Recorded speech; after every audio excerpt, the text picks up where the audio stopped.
live from Antipolo, Rizal. LPA Habagat to bring scattered rains, thunderstorms across Philippines.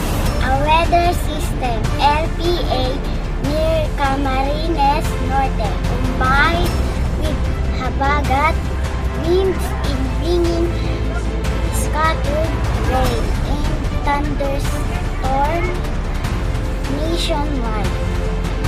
While the LPA could still turn into a storm, Pag-asa say it's unlikely and will weaken quickly if it does. K. Areas to watch. Heavy rain alert. Isabela, Aurora, Bulacan, Quezon, Laguna, Rizal, Bicol, Province, and Masbate. Flood risk. Urban areas, lowlands, and riverside. Landslides possible in mountain zones. Stay safe.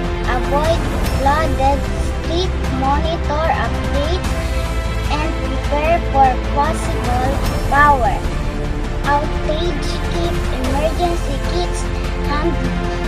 Stay dry and safe, everyone.